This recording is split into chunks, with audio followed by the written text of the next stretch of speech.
अगर आप कमज़ोर दिल वाले हैं तो इस वीडियो से दूर रहें। THS episode 1। बात आज से लगभग 3 साल पहले की है, जब मैं अपने करीबी दोस्त की शादी में शामिल होने उसके गांव गया था।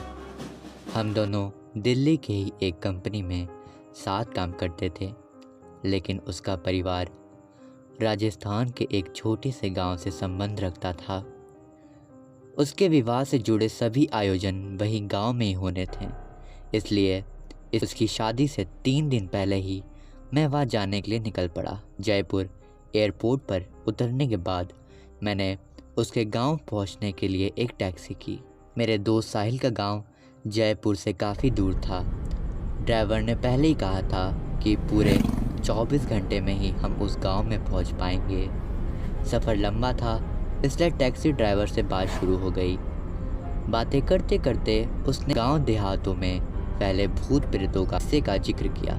ड्राइवर का कहना था कि जिस गांव में मैं जा रहा हूं, वहां तो डायनों का आना बहुत आम है। उसने मुझे एक नहीं न जाने कितने ही किस्से सुना दिए उस गांव और डायन से जुड़े हुए।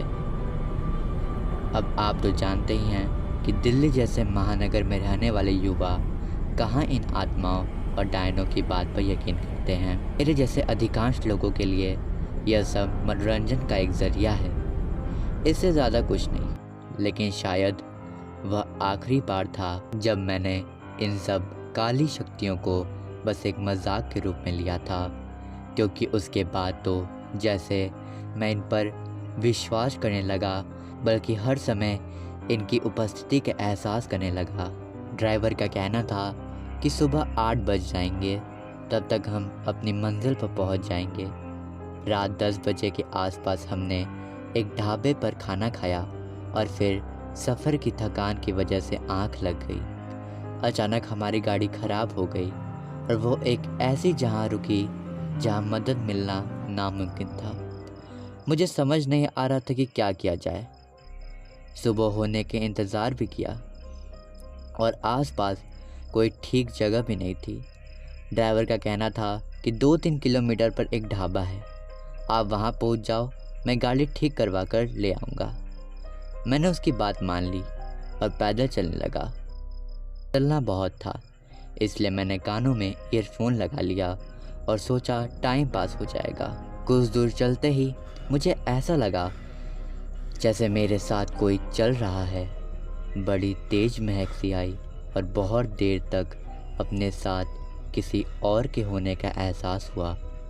पहले लगा कि जैसे यह मेरा वहम है, लेकिन धीरे धीरे वो वहम हकीकत या कहूँ भयानक हकीकत की शक्ल लेने लगा।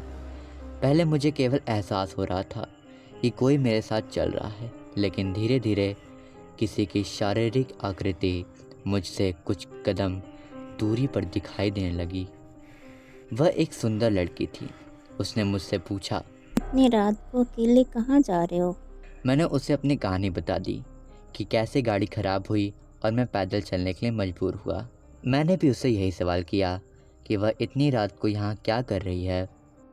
मैं अक्सर इस रास्ते पे आती जाती हूँ। इसके पहले मैं उससे कुछ पूछता, उसने मुझे बोला, आपके दोस्त की शादी तो कल है ना? उसे कैसे पता? मैंने पूछा, आपको मेरे दोस्त की शादी के बारे में कैसे पता? तो उसने मुझे बताया, ऐसे ही। मैं चुप हो गया। उसने अपना नाम कविता बताया। फिर वह कोई अजीब सा गाना गुनगुनाने लगी और मैं चुपचाप उसके साथ चलता रहा। आगे बढ़ा तो सामने एक बड़ा और घना पेड़ दिखाई दिया। मैं उसकी तस्वीर उतारने लगा तो उस लड़की ने मुझे ऐसा ना करने को बोला। मैंने पूछा क्यों? तो उसने बोला, रात के समय तस्वीर नहीं उतारते। मैंने अपना कैमरा अंदर रख लिया। मेरी नज़र अचानक थोड़ी दूर पर खड़ी 3 औरतों पर गई। तीनों औरतें धीरे धीरे मेरे पास आती जा रही थीं। जैसे जैसे वो पास आती जा रही थी, उनका चेहरा दिखने लगा। वह बहुत डरावना चेहरा था। वह मुझसे अपने पास बुलाने लगी, लेकिन कविता ने उनका इशारा देख लिया और मुझे तेज़ तेज़ चलने के लिए बोला। मैं चलने क्या, भागने लगा थोड़ी दूर आते ही वह औरतें गायब हो गई। मैं कविता से पूछा कि वो कौन थी। उसने बताया कि वह इस गांव में पिछले कई सालों से घूम रही हैं। गांव के लोग उन्हें बुरी आत्मा कहते हैं। आपको उनसे बचाने के लिए मैं आपके साथ साथ आई हूँ। मैंने पूछा तुम कैसे बच सकती हो। उसने फिर कोई जवाब नहीं दिया। हम बहुत दूर निकल आए थे। कविता ने कहा कि ढाबा आने वाला है और रास्ता भी सुरक्षित है, अब मुझे चलना चाहिए। मैंने कहा क्या तुम आगे तक नहीं जाओगी। उसने कहा मेरी मंजिल तो यही है। जाते जाते उसने मुझे बस एक बात बोली। और हाँ, आत्माएं बुरी नहीं होती। उसकी बात का मतलब समझते मुझे देर नहीं लगी और मैं समझ गया कि वह एक भली आत्मा थी जो मुझे बुरी शक्तियों से बचाने के लिए मेरे साथ साथ आई थी। अगर आपको भी ऐसे ट्रू हॉरर स्टोरीज अच्छे लगते हैं तो मेरे चैनल को सब्सक्राइब करिए।